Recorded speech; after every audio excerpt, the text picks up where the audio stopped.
Anda kembali di Dialog Nusantara Petang, kita masih membahas mengenai bagaimana pelaksanaan dari pembelajaran tatap muka yang sudah dimulai sejak kemarin di zona hijau bersama dengan Mas Parno. Mas Parno, ini untuk pembelajaran tatap muka tentunya harus dilakukan penerapan protokol kesehatan yang ketat secara konsisten. Anda mengatakan juga harus dilakukan juga oleh pemerintah daerahnya yang harus bekerja sama dengan pihak sekolah. Nah, ini seperti apa detail pelaksanaannya? Secara teknis itu apa yang harus dilakukan?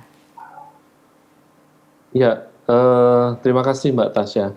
Jadi yang sekarang memang sedang dilakukan oleh pemerintah adalah eh, dashboard kesiapan proses belajar mengajar tatap muka itu kemudian untuk bisa diisi dulu gitu ya. Kesiapan belajarnya itu sampai sejauh mana. Kan pemerintah baru mendata misalnya ya sekarang baru 52,59%. Kemudian sekolah-sekolah betul-betul harus menyiapkan segala sesuatunya yang berhubungan dengan pembelajaran tatap muka ini. Nah, kalau pemerintah pusat berhubungan dengan pemerintah daerah misalnya, yang harus cepat dilaksanakan adalah vaksinasi guru dan tenaga kependidikan ini.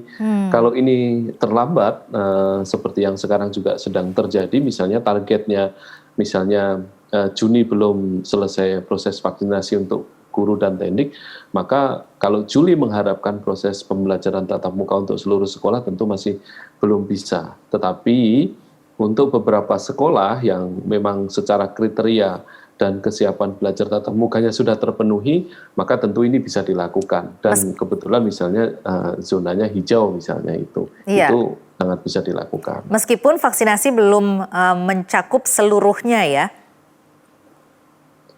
Ya, yang saya sampaikan, kalau vaksinasi sudah, kemudian zonanya juga sudah hijau atau kuning misalnya, maka itu tentu sudah mulai bisa dilakukan proses pembelajaran tatap muka. Tapi selagi proses vaksinasi belum, maksudnya guru dan tenaga kependidikannya belum divaksinasi, angka yang terinfeksi juga masih cukup tinggi, artinya zona merah gitu, rasanya belum bisa dilaksanakan proses pembelajaran tatap muka.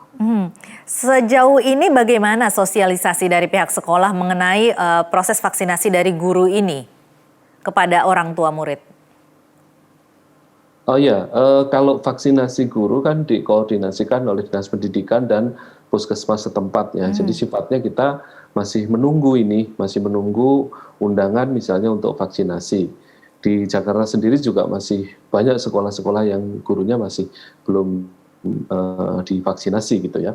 Nah, kepada orang tua tentu kita mengharapkan proses ini bisa secepatnya sehingga kita bisa memulai uji coba. Jadi yang pertama harus dilakukan adalah uji coba.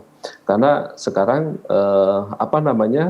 desainnya adalah PJJ atau daring gitu. Kalaupun misalnya sudah ada yang memulai tatap muka itu barangkali sifatnya uji coba. Kalau uji coba itu berhasil, tidak ada kasus yang meningkat lagi misalnya, maka bisa ditingkatkan ke masa transisi gitu ya, transisi untuk kemudian bisa dikelola proses pembelajaran hybridnya. Separuh barangkali belajar di rumah, separuh belajar di sekolah karena okupasinya mungkin hanya baru boleh 50%. Nah, yang uji coba sekarang itu kan juga masih tahapnya masih pendek gitu. Mereka berada di sekolah dalam waktu yang tidak terlalu lama, tidak boleh kemana-mana, jadi duduk, istirahat pun hanya di tempat, tidak kemana-mana, kemudian setelah itu langsung pulang gitu.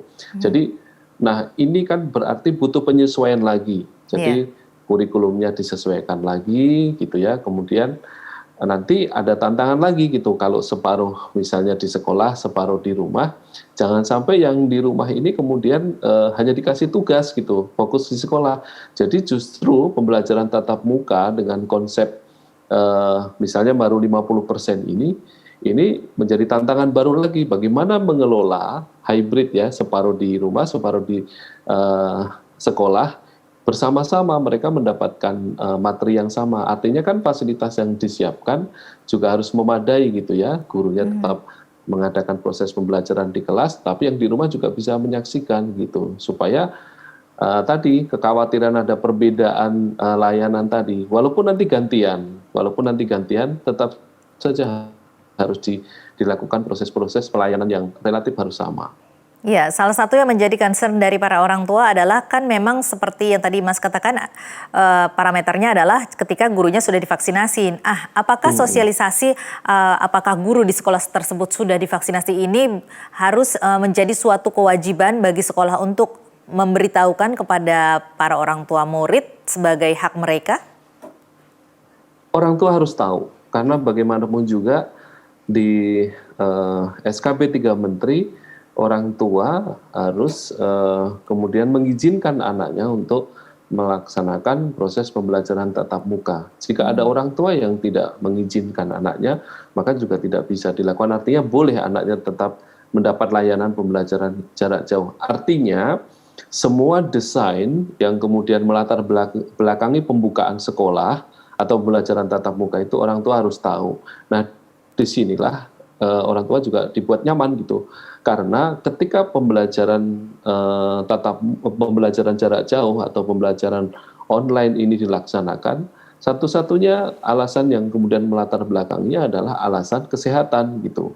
Karena apa? Karena masih tingginya angka positif misalnya ya, yang kemudian tertular, kemudian masih belum memadainya fasilitas, kemudian guru-gurunya juga kita belum tahu riwayatnya gitu. Nah, kalau nanti sudah dikasih tahu, oh ini seluruh guru dan tenaga kependidikan kita sudah divaksinasi, kemudian kita sudah menyiapkan ini. Nah, itu ada di tahap sosialisasi. Jadi sebelum tahap tadi uji coba ada tahap sosialisasi. Sejauh ini bagaimana tanggapan dari para orang tua? Pada awalnya dulu ketika beberapa sekolah menawarkan konsep pembelajaran tatap muka itu, orang tua sangat sangat senang gitu ya, karena memang sudah cukup jenuh barangkali ya proses pembelajaran jarak jauh ini dilakukan karena sudah cukup lama. Tapi begitu melihat masih tingginya angka COVID-19 ini di awal-awal Januari lalu misalnya yang sampai sekarang, itu orang tua jadi berpikir gitu ya.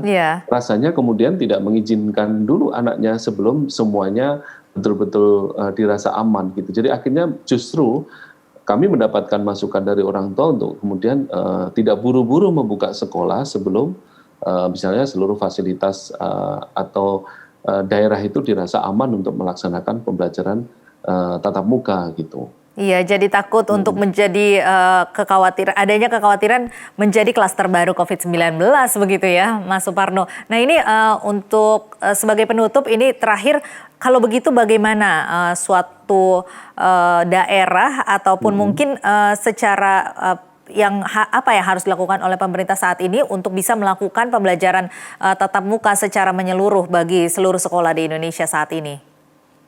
Ya, pada prinsipnya kami sangat mendorong proses pembelajaran tatap muka itu bisa cepat dilaksanakan. Yang harus dilakukan adalah percepat proses vaksinasi untuk guru dan tenaga kependidikan, kemudian satuan pendidikan atau sekolah menyiapkan seluruh fasilitas-fasilitas yang kemudian harus disiapkan dalam rangka menjaga protokol kesehatan itu bisa berjalan di sekolah itu. Kemudian sosialisasi yang sebaik-baiknya kepada seluruh orang tua bahwa satuan pendidikan bisa menjamin program pembelajaran tatap muka itu bisa berjalan dengan aman gitu ya buat anak-anaknya. Nah ini jaminan ini penting buat orang tua supaya mereka juga tenang melepas anaknya untuk bisa masuk sekolah kembali dan bertemu dengan teman-temannya. Baik Mas Suparno, terima kasih banyak atas masukannya dan tentunya juga sudah bergabung bersama kami di Dialog Nusantara Petang. Selamat sore.